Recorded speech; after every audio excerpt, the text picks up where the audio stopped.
네, 안녕하세요. 반갑습니다. 방금 소개받은 진학사 김민호입니다. 강의 들으시려면 피곤하시죠? 네. 이제 강의가 이제 자꾸 듣다 보면은 자꾸 헷갈리기도 합니다, 사실. 네, 그래서 이제 들으시면서 필요한 부분들만 이렇게 학부모님들이 이제 체크하시면 되는데요. 제가 오늘 지금 설명을 드릴 거는 조금 이름감도 있을 수도 있습니다. 그래서 이제 대학교 고사에 관련해서 제가 오늘 좀 설명을 드리면서 앞으로 어떻게 준비를 해야 될까라는 건데요. 아무래도 저기 보신 분들이 사실은 논술은 관심이 있어도 적성검사는 관심이 없죠. 사실 그거는요. 그러니까 3학년이 돼도요, 고3이 돼도 이 정도 대학 가면 어떨까 얘기하면요, 벌컥 화를 냅니다. 나를 뭘로 보고 그러냐고. 예, 근데 나중에 수능 끝나고 나면은 열심히 대학을 외우고 있습니다. 예, 그래서 이제 제가 오늘 그 관련돼서 지금부터 이제 설명을 좀 드리도록 하겠습니다. 자, 오늘 제가 설명드릴 거는 두 가지 파트입니다. 그래서 이제 적성검사 간단하게 먼저 좀 설명을 드리고요. 그 다음에 이제 두 번째로 좀 관심을 많이 갖고 계실 거니까 논술 관련해서 좀 설명을 드리도록 하겠습니다. 이 적성검사는 아시겠지만은 사실은 이제 좀 상위권 수험생보다는 나중에 이제 성적이 나오고 나면 좀 이제 성적대가 좀 부족한 친구가 하위권 학생들이 좀 많이 보는 시험이에요. 그래서 이제 그 시험 자체가 보통 이제 객관식으로 이제 보통 시험을 보는 건데요. 자, 이거 같은 경우는 이제 시험을 보는 이제 시기가 이렇게 좀 약간 나눠져 있습니다. 그래서 대체적으로 이 적성검사는 사실 수능 최저 기준이 붙어 있는 학교가 거의 없어요.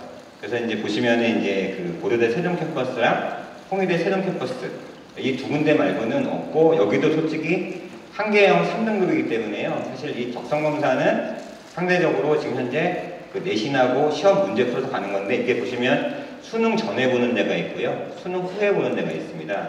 아무래도 이제 지원율은 당연히 수능 전에 보는 대학보다는 수능 후에 보는 대학이 당연히 성적이 또 지원율이 높게 나오겠죠. 그래서 이렇게 학교는 나눠져 있고요. 그 다음에 이제 제일 중요한 게 이제 과연 어떤 학생들이 지금 이제 적성검사를 지원을 할 것이냐는 부분인데요. 보시면 이제 이쪽 밑에 있는 것이 뭐냐면 수능 등급입니다. 그래서 1등급, 2등급 쪽이 있고요. 위에는 이제 내신 성적 비율인데요. 잘 보시면 지금 수능 자체가 갖고 있는 성적들이 3, 4등급에 있는 학생들이 가장 많이 지금 분포하고 있는 거예요. 그래서 전체적으로 지금 학생들이 지금 대학을 지원할 때 내신 성적이 3.2에서 4.1 사이에 있는 학생들이 가장 많습니다. 근데 좀 중요한 것도 뭐냐면 거기 있는 수험생들은 이제 아주 학력이 뛰어난 고등학교를 빼놓고는 일반 고등학교는 수능도 그렇게 비슷하게 나오는 경우가 많아요. 그러다 보니까 이제 수능 최저 기준도 맞추기 좀 어렵고, 그 다음에 내신도 좀 어렵다 보니까 이제 적성검사가 수도권 내에 있으니까 아무래도 이제 가기 어려우니까 이 적성검사 준비를 지금 하고 있는데요. 이걸 좀 더 자세히 보시면은 지금 중간에 보시면 여기가 지금 까맣죠? 보이시나요? 예, 그 까만다는 게 뭐냐면 밑에 보시면 이제 밑에 있는 어떤 내신이나 이렇게 수능을 보면요, 똑같이 4등급 때 있는 수험생이 가장 많다는 얘기입니다. 그래서 이제 실제로 이거보다 내신 성적이 좋은 친구들한테는 사실 유리한 부분들이 있죠. 그래서 적성검사는 어떻게 보면은 이제 수능 시험 난이도보다 한 80% 정도 이제 조동대 시험 문제를 내기 때문에 시험 문제가 아주 어렵지는 않습니다. 근데 요거 같은 경우에는 인문계, 자연계, 공이 수학을 조금 잘하는 친구가 유리한 이런 시험이고요. 또 하나 살짝 말씀드리면 잔머리가 좋은 친구가 유리합니다. 이건 이제 시험 문제를 풀어가는 시간들이 필요하기 때문에 전체적으로 이제 그렇게 이제 성적대 분포도 그렇게 나온다고 보시면 되겠고요. 이건 자연계입니다. 자연계 보시면 오히려 3등급 대가 아까 인문계 많았죠. 근데 이번에 보시면 자연계는 오히려 4등급 대 수험생들이 훨씬 많기 때문에 아무래도 이제 부모님들이 이제 학생들을 비교 많이 하시잖아요. 항상 옆집에 있는 학생들은 다 엄청나잖아요. 우리 아이는 왜 이렇게 공부를 못할까? 근데 자연계랑 인문계는요, 한 등급 차이가 납니다. 그래서 자연계 4등급은 인문계 3등급과 똑같다고 생각을 하시면 되거든요. 그래서 이렇게 이제 4등급대가 많이 있고요. 자, 이걸 이제 보시면은 지금 보시면 밑에 3.5등급대도 많이 있지만 요 위에도 많이 있습니다. 시커멓게. 그래서 학생들이 지금 지원하는 전체 지원자의 85%가 저렇게 이제 까맣게 있는 4등급대에 있는 수험생이 가장 많은 게 이제 적성검사를 보는 그런 전형이라고 보시면 될 것 같고요. 적성검사는 이제 보통 어떻게 보면 제가 이제 적성검사를 가장 많이 지원하는 여기 가천대학입니다. 보시면은 이제 학생부하고 적성하고 같이 쓰는데 뭐 수능 최저는 없죠. 근데 보시면은 이제 지금 시험 문제가 우리가 이제 국어, 영어, 수학 이 내용은 뭐냐면 우리가 학교에서 배우는 교과 있잖아요. 이 교과 그대로 시험 문제를 냅니다. 거기다가 이제 약간 응용해서 문제를 내는데 제일 중요한 건 뭐냐면 시험 시간이죠. 시험 시간이 60분인데 문항수가 지금 50문항이에요. 점수 배정이 저렇게 되어 있습니다. 그래서 그 400점 만점이고 기본 점수는 230점이에요. 그래서 전체 차이가 뭐냐면 110점 나기 때문에 이 적성검사가 갖고 있는 어떤 파괴력이 굉장히 큰 거죠. 그리고 이제 밑에 보시면은 문항 배점이 있는데 인문계는 국어가 높고요. 자연계는 수학이 높은데 실제로 수험생들이 시험 문제를 풀러 들어가면 인문자연계 공이 수학 때문에 문제를 다 못 풉니다. 전체 인원 중에 한 80% 학생들이 문제를 다 못 풀고 그냥 나오는 경우가 많거든요. 그래서 요거 같은 경우에는 그 수학을 조금 잘하는 친구가 훨씬 더 유리하다라고 생각을 하시면 될 것 같아요. 그래서 요걸 이제 준비하는 방법은요. 제일 중요한 게 뭐냐면 이 적성검사는 준비하는 수험생이 굉장히 많아요. 예전에는 사실 준비사가 없었는데 요즘은 고등학교에서도 3월달이 되면 이렇게 적성검사 부사반을 만들어서 운영을 하고 있어요. 그래서 내신 성적이 좋더라도요 지원자가 많이 있기 때문에 준비를 조금 하고 가야 됩니다. 근데 사실 이 적성검사는 뭐 특별하게 뭐 학원이나 이런 데 가실 필요가 없고요. 가장 중요한 거는 매년 보면 이 대학에서 이 적성검사 모의고사를 봅니다. 매년 대학에서. 그 모의고사를 풀어보시는 게 가장 좋아요. 보통 이제 기출문제를 많이 보시잖아요. 기출문제는 매년 조금씩 바뀌기 때문에요. 그 해에 나오는 모의고사를 보는 것이 가장 좋다라고 생각을 하시고 또 하나는 이제 보시면 여기 나왔죠. 평소에 수능 준비가 곧 적성입니다. 그러니까 대부분의 학교에서는 지금 이제 시험 문제를 교육부 방침위에서 아주 어렵게 내기가 좀 어렵거든요. 그러다 보니까 실제적으로 평소에 우리 아이들이 공부하는 적성검사 자체가 수능 시험과 연관이 되기 때문에 이 수능 준비만 잘하면 이 자체 적성검사는 볼 일이 없죠. 왜냐면 수능 공부 잘하면 수능 성적 잘 나올 거 아니에요. 그러니까 실제로 이제 그렇게 공부를 하시고요. 밑에 써놨죠. 그 다음에 수리 영역이 우수한 수험생이 더 유리하다는 얘기를 했는데 가장 중요한 게 있습니다. 지금 현재 가천대는 60분에 50문항이지만 다른 대학 같은 경우는요. 50문항에 45분 주는 데도 있고요. 60문항에 50분 주는 데도 있습니다. 그래서 이 적성검사는 문항수가 많기 때문에요. 시간 안배 연습이 굉장히 중요해요. 실제로 이제 문제를 풀러 들어가면 다 못 풀고 나오는 수험이 많다고 했잖아요. 근데 이거는 문제를 틀려도 감점 처리를 하지 않습니다. 근데 만약에 비워두잖아요. 시간이 부족해서. 그럼 이거 쓰지 않은 곳은 어떻게 해요? 감점 처리가 됩니다. 그리고 실제적으로 지금 보시면 이 적성검사 같은 경우는 1, 2, 3, 4 이렇게 문항들이 객관식이 적혀 있잖아요. 근데 학교마다 미세하게 정답은 정해져 있어요. 근데 미세하게 점수를 항목별로 약간씩 줍니다. 그래서 절대로 비우지 말고 늘 문항수에 맞춰서 시간 안배 연습, 그래서 이제 시계 같은 거 갖다 놓고 이제 공부하는 게 굉장히 필요하거든요. 그래서 그런 연습이 적성검사가 되면 얼마든지 가능하기 때문에요. 이 공부들은 평소 수능 준비를 잘하고 그 다음에 시간 안배 연습만 하면 얼마든지 가능하다라고 생각을 하시면 될 것 같습니다. 그래서 적성검사 부분을 이렇게 설명을 드리고요. 이제 두 번째로 이제 아무래도 제일 관심 많으신 이 논술에 관해서 설명을 좀 드리겠습니다. 논술 같은 경우는 지금 보시면은 그 15학년도, 그러니까 올해죠. 248명이 줄었습니다. 근데 내년도에도 논술이 있겠죠. 이 논술이 내년도도 줍니다. 내년도에도 한 대학마다 한 20명, 30명 정도 줄다가 2017학년도 이제 현재 이제 고1 되는 수험생이 있죠. 고1. 이 고1 수험생들은 아마 논술 시험 그 인원이 조금 더 늘어날 거예요. 아무래도 대학들이 올해 같은 경우에 이 논술을 실시하지 않았던 대학들이 그 경쟁률이 완전히 반토막이 났어요. 그러는 바람에 지금 대학들이 이제 논술 시험을 다시 부활하기도 어렵지만 조금씩 늘려가는 거는 크게 사실 문제가 없을 수도 있기 때문에 조금 늘려가는데 어쨌든 간에 내년까지는 계속적으로 논술 인원이 줄기 때문에 상당히 경쟁이 치열하다고 볼 수 있겠죠. 그래서 이제 내년도에도 저기다 플러스해서 대략 한 500명 정도가 더 준다라고 생각을 하시면 됩니다. 자, 넘어갔네요. 자, 논술 같은 경우는 지금 현재 이렇게 되어 있습니다. 이제 폐지한 대학들은 이제 국민대하고 상명대, 성신여대는 이제 폐지가 됐고요. 신설된 대학들이 있죠. 여기 이제 지금 와 계시는 세종대학교, 그 다음에 이제 서울과학기술대, 한양대, 에리카는 현재 지금 하는데, 사실 이제 지원율이 가장 영향을 미친 게 있습니다. 지금 올해부터 이제 수시도 1회 접수하는데 수능 최저 기준이 좀 많이 변화가 됐죠.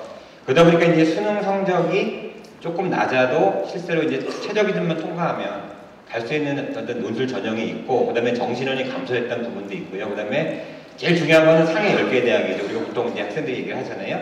상위 10개 대학의 인원이 지금 가장 많이 줄었어서 1119명 가까이 줄었습니다. 그래서 이것 때문에 실제적으로 줄은 대학들이 오히려 지금 지원율이 지금 올라가는 추세입니다.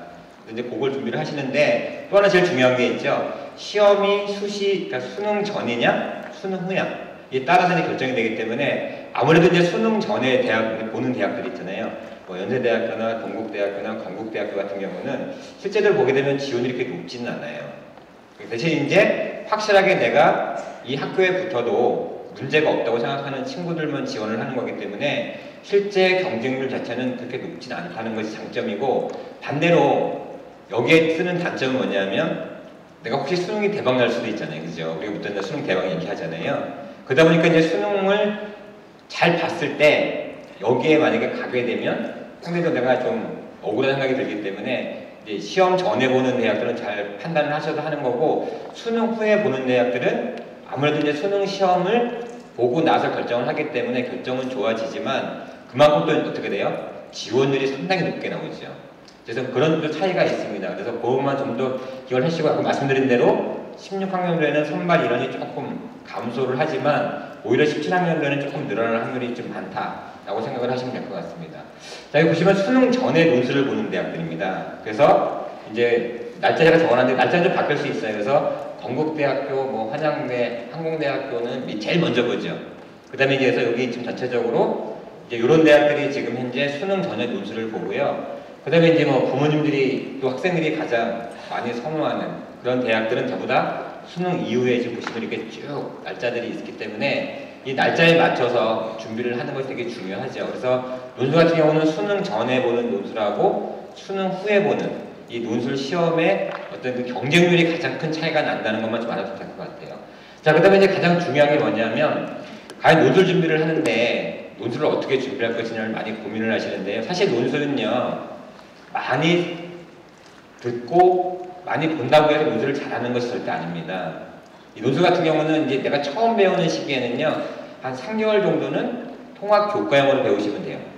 그러니까 학교에 관계없이 자 배운 다음에 그 다음에 이제 3개월이 지나면 뭐 글을 맞추는 법 이런 거 서론 물론 쓰는 법이라든가 또 글자 수만 다 배웁니다. 그 다음에는 여기 보시면 이제 학교마다 좀 다르죠. 뭐 인문사회 통합을 보는 대학들은 뭐 경희대, 뭐 성균관대 이렇게 있고요. 또 그렇게 보시면 이제 자료 해석이라고 해갖고 우리가 보통 보면 이제 사탐이나 과탐 보면은 통계나 그래프들 나오잖아요. 그것처럼 이제 이 자료 해석하는 추론학습이라고 그러죠. 그런 시험을 보는 데가 여기고요. 그 다음에 이제 수리가 나오는 학교들도 있습니다. 그래서 이제 보면 수리가 나오는 게 연세대학교라든가 뭐 고려가 나오고요. 그 다음에 영어가 나오는 대학도 있고. 그래서 내가 3개월이 지난 다음에는 만약에 논술 준비를 해야 되겠다 라고 하는 수험생들은 학교를 이제 정하시는데, 가능하면 학생들이 수시에서 가장 실패하는 원인이 뭐냐면요, 첫 번째는 수능 모의고사를 너무 믿어요. 항상 믿거든요. 세상에서 우리 부모님이 가장 못 믿을 게 뭐냐면요, 수능 모의고사예요. 절대 믿으시면 안 됩니다. 예, 아이가 아무리 큰 소리 쳐도 믿으시면 안 돼요. 거의 95%가요 나중에 모의고사 보고 나면 다 떨어집니다. 그리고 부모님들이 가끔 상담 오시면 그런 말씀 하시죠. 한숨부터 푹 쉬시면서 우리 아이가 모의고사 너무 잘 나왔어요. 수능 때 이렇게 나왔습니다. 사실 방법이 없는 거거든요. 그래서 이 학교 중에서 내가 가장 필요한 대학만 고르시는데, 가능하면 유형이 거의 똑같은 대학으로 골라야지 수시에 시간을 절약할 수가 있습니다. 근데 이제 보시면은 뭐 저기에 성균관대 있고 여기 뭐 지금 현재 그 뭐 중앙대 있고 여기 밑에 연대 있고 밑에 뭐 이대 있고 이렇게 하다 보니까 다 하나씩 다 골라버려요. 그럼 어떻게 해요? 다 6개를 다 준비를 해야 되는 거예요. 그렇게 하면 어떻게 해요? 시간적으로 거의 불가능해져요. 그래서 이제 이거 같은 경우에는 딱 그렇게 해서 인문계는 이렇게 고르시면 되는데, 인문계 같은 경우는 어떠냐면 보시면 지금 실제적으로 수능 성적이 좋은 친구들이 내신이 좋은 친구들보다 훨씬 많죠. 상대적으로. 그래서 상위권에 가는 경우는요, 논술이 우선이 아니고요, 수능이 우선입니다. 그러니까 수능 준비가 돼 있는 상태에서 논술 준비를 해야 되는데, 아무래도 이제 학생들이 수시 지원을 하면 어떻게 돼요? 다 붙은 거로 착각을 합니다. 그러다 보니까 공부를 좀 더 소홀히 하게 되는 경우가 많아요. 특히 9월 모의고사 끝나고 나서 어떻게 해요? 수능 접수하죠. 수시 접수하잖아요. 그럼 학생들이요, 다 상향을 하죠. 상향한 상태에서 어떻게 해요? 9월 모의고사가 끝나고 나면 아이들이 다 슬럼프가 옵니다. 그러니까 잘해도 슬럼프가 오고요, 못해도 슬럼프가 와요. 왜 그런가 하면 이제 못하면 스트레스 때문에 오는 거고, 잘하면 아이들이 대부분 어떻게 해요? 자만합니다. 아, 이제 한 달밖에 안 남았으니까 야, 수능 준비는 이제 이 정도 하고 논술 준비를 해야 되겠다. 절대로 그렇게 준비하시면 큰일 납니다. 그래서 이제 논술은 두 번째 대안으로 쓰는 거지 수능이 먼저 온 다음에 오는 거예요. 자, 이걸 좀 자세히 보게 되면 이런 거예요. 과연 인문계열 같은 경우에는 얼마나 논술에 영향력이 있을까 하거든요. 대부분의 학부모님들이 그렇게 알고 계시죠. 실제적으로 뭐 이 내신 같은 경우는 크게 들어가지 않는다라고 생각을 합니다. 근데 보시면 전체적으로 전체 지원자 중에 저 빨간색으로 표시된 거 있죠. 21.3점, 30점 만점을 계산했을 때입니다. 여기에 현재 오는 수험생들의 내신 평균이 저 가로 안에 보면 있습니다. 그죠?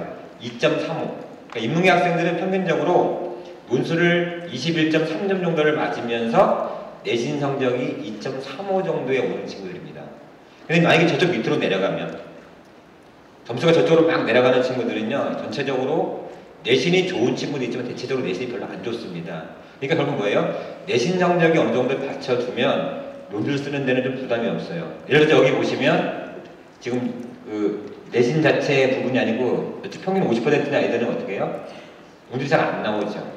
근데 만약에 우리 학생이 내신이 월등히 좋고 그 다음에 수능 최저 기준을 맞춘다고 하면요, 저희가 농담으로 그런 얘기합니다. 논술에 애국가만 써놓지 말라고. 네. 무슨 얘기냐면 기본적으로 이 내신이 받쳐준 상태에서 가는 건데요, 논술은 정확하게 딱 3점 정도 뒤집게 되어 있습니다. 그러면 우리가 보시면은 그 상위권 대학들은요 1등급부터 5등급까지 점수 차이가요 딱 1.5에서 2점까지만 벌어집니다. 왜 그런가 하면 3점 정도만 딱 뒤집게 만들어놨기 때문이에요. 보통 이제 부모님 그러시죠. 내신 성적이 안 좋으니까 어떻게 해요? 자꾸 학교를 내리세요. 오히려 내리면 어떻게 해요? 내신 반영률이 높아지면서 내신을 더 까먹습니다. 그래서 이제 실제로 수시에 논술을 쓸 때는 최저 기준이 제일 중요한 거기 때문에 수능 먼저 준비가 된 상태에서 가야 되는 거예요. 근데 꼭 반대로 공부를 하죠. 그래서 그런 것들을 좀 기억을 해두시고요. 자, 그 다음에 이제 자연계 같은 경우 보시면은 수리과학형, 수리형 이렇게 나눠져 있습니다. 그래서 이제 수리과학형 논술이 있고 수리형, 아까 설명들이 똑같습니다. 그래서 이렇게 어떤 대학이 지금 어느 대학이 내가 목표하는 대학이냐에 따라서 이제 내가 공부를 그렇게 준비를 하는데, 이제 자연계 학생들도 보시면은 전체적으로 지금 현재 3등급에 있는 수험생들이 가장 많고 2등급도 많죠. 근데 전체적으로 보시면 내신이 3등급 돼 있는 수험생이 많습니다. 그래서 이제 이렇게 논술 같은 경우는 전체적으로 이렇게 좀 자연계 같은 경우는 인문계보다는 조금 낮게 형성이 되기 때문에 그런 거 좀 감안하셔서 이제 보시면 될 것 같고요. 자, 그럼 자연계 같은 경우 보시면은 아까보다는 지금 내신이 좀 낮죠. 보통 19.8점 정도 쓰는 친구들이 전체 인원이 한 40%, 50% 되는데 내신 성적은 2.7 정도 됩니다. 지원자 성적 중에. 그리고 보시면 아까 말씀드렸지만 인문계보다는 뒤집는 게 훨씬 더 높아요. 그래서 보통 인문계는 대부분의 학교들이 30% 정도를 선도를 보고 있고요. 그 다음에 자연계는 35% 보는데 교수님들이 그런 말씀하세요. 논술을 이제 그런 얘기 많이 들으세요. 3학년 되셔갖고 주위에 들으시는데 그런 얘기 많이 듣거든요. 아, 우리 학생이 논술을 학원에서 배웠는데 정말 잘 쓴다. 학원 선생님이. 근데 왜 떨어졌을까요? 라고 물어봅니다. 이유는 다양하겠죠. 근데 제일 중요한 건 뭐냐면 논술은 내가 많이 공부를 한다고 되는 게 아니거든요. 제일 중요한 거는 늘 하는 얘기지만은 국어도 마찬가지, 영어도 마찬가지지만 지문을 이해하는 연습이 가장 필요하다는 거죠. 사실 이제 남학생보다 여학생들이 이 수시에 많이 붙는 이유가 있습니다. 일단 내신이 먼저 좋고요. 그 다음에 논술은요, 글씨도 많이 좌우를 합니다. 우리 남학생들은 글씨 잘 못 쓰잖아요. 글씨 연습을 좀 해야 돼요. 이게 아무것도 아닌 것 같아도요, 굉장히 중요한 팁입니다. 그리고 교수님들이 그런 말씀하십니다. 우리가 보통 논술로 다 뒤집을 수 있다고 생각하잖아요. 근데 상위권 대학들은 지원한 수험생 중에서 한 15명 정도가 논술을 잘 쓴다고 해요. 그리고 중간권 대학들 있죠. 여기는 25명 정도가 잘 쓴다고 합니다. 예를 들어 세종대학교에 지원하면 100명 중에 4명만 잘 쓰는 거예요. 나머지 96명은 뭘 뽑아요? 결국은 내신이나 갈라버립니다.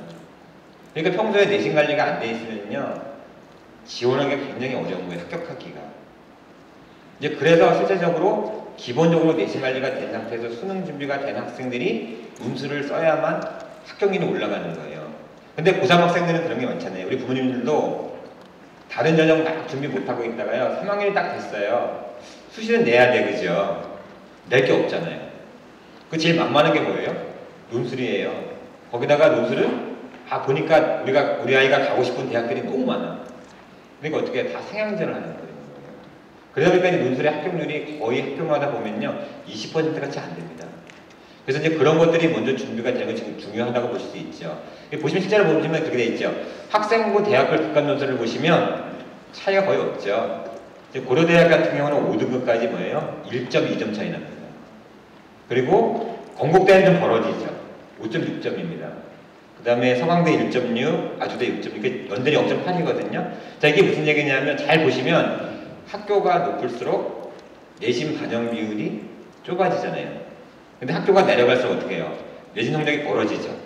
그래서 학교를 내려쓰게 되면요 내신 성적이 안 좋은 친구는 더 대학을 못 가는 거예요.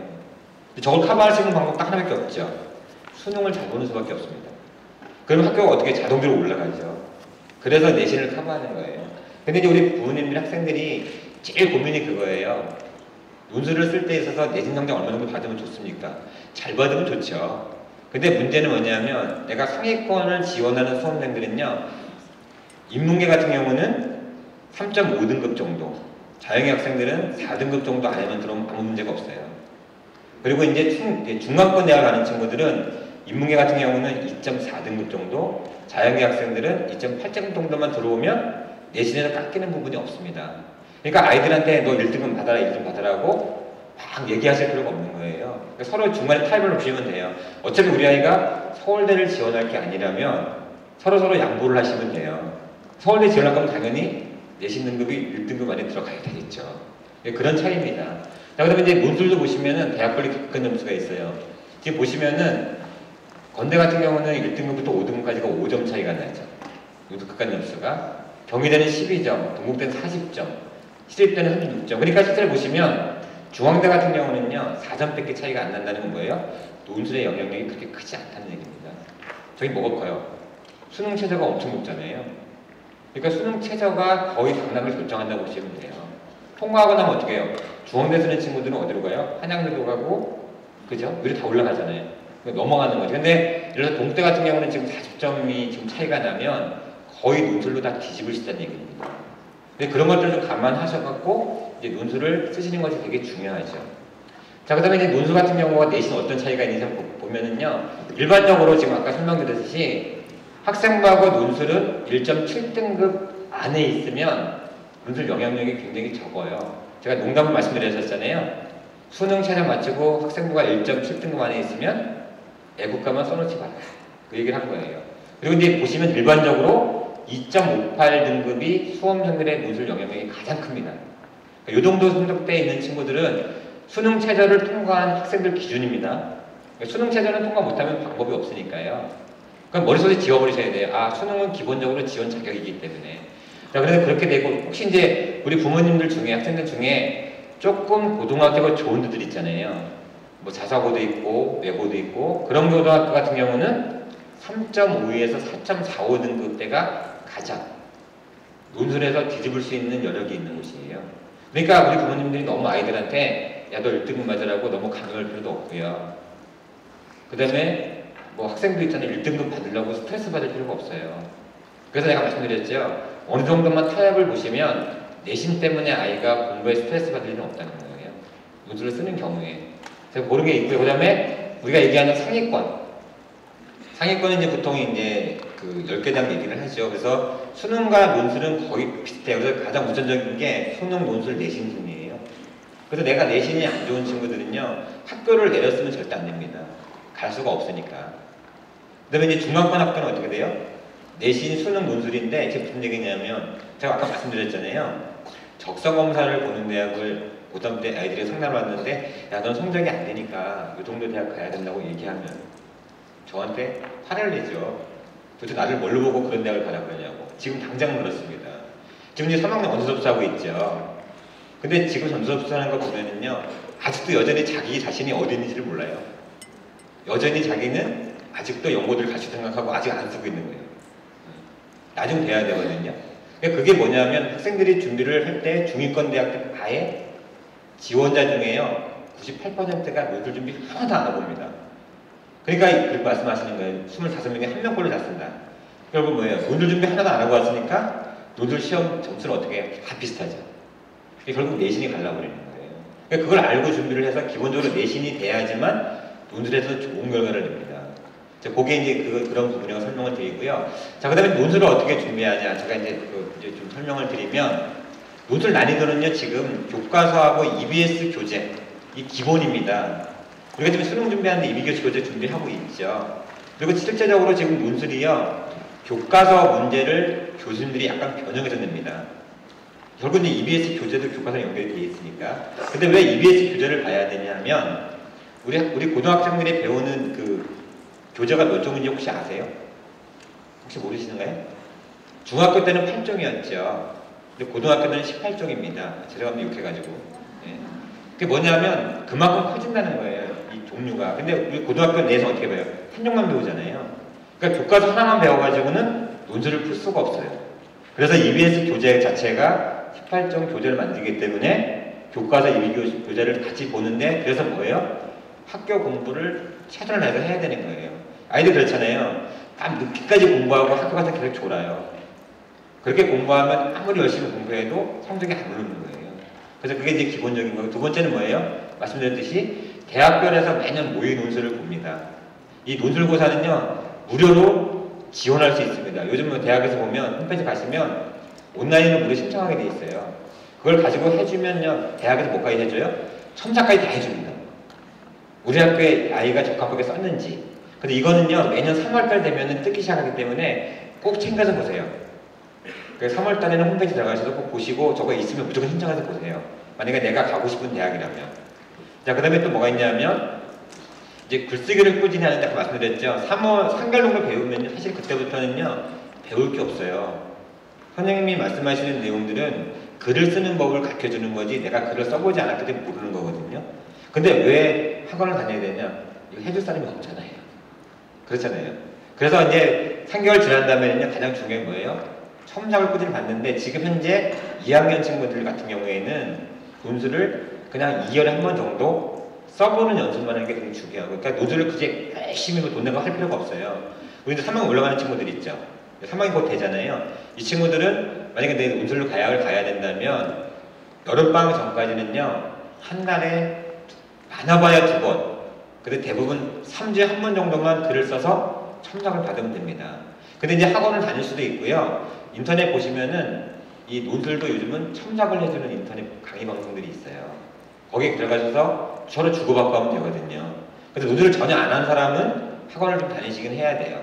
왜냐면 처음부터 할 수가 없기 때문에. 3개월 뒤에는 충분히 혼자서도 공부를 할 수 있고, 또 필요하다면 논을 가서 대학별로 배울 수 있는 거죠. 그래서 그거를 이제 부족하면 배우는데, 하나 중요한 거예요? 글씨 연습을 좀 하셔야 돼요. 우리 남학생들이 글 써놓으면요, 이거는 글인지 알아본지 잘 구별 못합니다. 그럼 사실 채점하는 교수님들도요, 알 수가 없는 거예요, 그 부분은. 그래서 이제 그런 걸 좀 감안을 하시고요. 그 다음에 기본적인 유의사항이 있습니다. 기본적인 유의사항. 뭐냐면 학생들이 항상 글을 쓸 때요, 저걸 신경을 안 써요. 그리고 이제 글씨는 연필로 쓰면 안 됩니다. 연필로. 검은 볼펜이나 파란 볼펜으로 지정된 걸 쓰고요. 그다음에 제일 중요한 게 있습니다. 학생들이 이제 뭐 논술을 쓰는 입장에서 좀 미사어를 쓰면 좀 더 점수를 잘 받을까? 라고 해서 뭐 한문도 써보고 영어도 써봅니다. 근데 그거 별로 안 좋아해요, 교수님들이요. 근데 썼으면 좋아요. 근데 틀려요, 스페링도. 그런 친구 되게 많거든요. 그냥 기본적으로 그냥 한글로 쓰는 게 가장 좋습니다. 뭐 정 한문으로 써야 되는 경우도 있잖아요. 이해가 안 돼서. 이런 경우를 빼고는요, 가능하면 외래어는 쓰지 않는 게 우리 논술 점수 잘 받습니다. 근데 착각하고 계신 거죠. 아, 한문을 쓰고 영어도 써야 점수 잘 받나 보다. 예. 근데 제일 중요한 건 뭐냐, 글자 수. 학교마다 글자 수가 정해져 있어요. 500자 이내, 600자. 이게 정해져 있기 때문에요, 플러스 마이너스 이렇게 100점 이렇게 하죠. 이걸 감안해서 글자 수를 꼭 맞추고, 그다음에 시간. 학교에서는 당연히 시험 보면 시간이 있죠. 시간 안에 글을 써야 됩니다. 대부분 학생들이 어떻게 해요? 전체 한 70%가요. 시험 보러 갔고요. 글을 다 못 쓰고 그냥 중간에 하다가 나와요. 왜냐면 시간을 못 맞추니까. 연습을 안 해서 그런 거예요. 또 하나는 뭐예요? 맞춤법을 틀린 친구가 의외로 많아요. 근데 대학에서는 그거 다 봅니다. 그 다음에 글씨도 보고. 네. 그러니까 여러 가지 그런 내용들이 있기 때문에 기본적으로 아주 기본적인 유사항을 항상 놓치는 경우가 있죠. 수능 시험 보러 가가지고요. 자기 답안지에다가 이름 안 쓴다고 그럴 수 있잖아요. 그럼 그거 0점 처리 되잖아요. 어떻게 열심히 공부해가지고 그런 문제가 생길 수 있다는 거예요. 그래서 이제 지금 이제 말씀드린 부분들은 이런 내용들인데 사실 지금 당장은 이런 것들이 사실 눈에 와닿지 않죠. 그래서 이제 와닿지 않는데 가장 중요한 거 이제 몇 가지, 한 두세 가지만 설명을 드리고 제가 이제 강의를 마칠 하는데요. 제일 중요한 건 뭐예요? 기본적으로 내신이 받쳐줘야만 이 문제를 해결할 수가 있어요. 그러니까 내신이 너무 안 좋으면 내가 지원을 해도 상황적으로 커버하기 힘들다는 거예요. 그 학생들이 어때요? 대부분 다. 학교는 점점 높여 쓰고 싶잖아요. 다. 수시는 무조건 상향합니다. 근데 중요한 거는 수시 때 상향한 대학은요. 떨어지면 정시 때는 절대 못 갑니다. 학교를 올려놨기 때문에. 그래서 학교를 쓸 때는 그런 것들을 적당히 생각해서 일단 지원을 하셔야 되는 게 첫 번째가 내신 관리를 잘 하셔야 돼요. 근데 두 번째는 내신에 걸맞게 내가 원하는 대학을 쓰기 위해서는 수능이 기본적으로 받쳐줘야 돼요. 그럼 만약에 이제 뭐 수능 얘기도 하시겠지만은 수능에서 우리 아이가 진짜 아까 말씀드렸잖아요. 수능 모의고사 비슷도 못한다고 했죠. 그러면 우리 아이가 진짜 1등급을 계속 유지할 수 있는 건 뭐냐? 평소에 항상 2% 정도가 100분위로 쭉 나왔을 때. 그러니까 모의고사를 보시면 점수가 어디 가냐 그걸 보시는 게 아니고 아 우리 아이가 지금 언어가 이번에는 몇 %다. 100분위로 활동을 하셔야 되는 거예요. 그래서 1등급 기본적으로 1등급은 2% 이내. 2등급은 7% 이내, 3등급은 15% 이내가 학생이 꾸준히 나와야지만 성적이 조금 내려가도 등급 안에 들어옵니다. 근데 우리 부모님 어때요? 아이가 그냥 등급으로 2등급이에요. 성적 그러면 아 그런가 보다. 나중에 보면은 2등급인데 맨 끝에 걸려 있어요. 그러면 이 친구는 어떻게 해요? 쭉 내려가 버리십니다. 그래서 수능 모의고사는요, 우리 부모님들 머릿속에 뭐 있어야 돼요? 아 나중에 수능 보게 되면 0.5등급에서 한 등급 정도로 떨어질 수 있다. 그래서 항상 보수적으로 보셔야 돼요, 보수적으로. 그리고 모의고사는 절대로 표준을 더해서 어느 대학 갈까라는 고민 절대 하지 마십시오. 모의고사 갖고 대학 가는 게 아니기 때문에. 그래서 100분이라는 늘 관리해 주시는 부분, 이 부분이 필요하다는 거라서 내신, 수능이 먼저 준비된 수험생이 그 다음에 논술이든 다른 걸 할 수 있다는 거 꼭 기억을 해주시고요. 뭐 남은 시간도 좋은 정보 많이 얻어가시고 제 강의 여기서 마치겠습니다. 네, 감사합니다.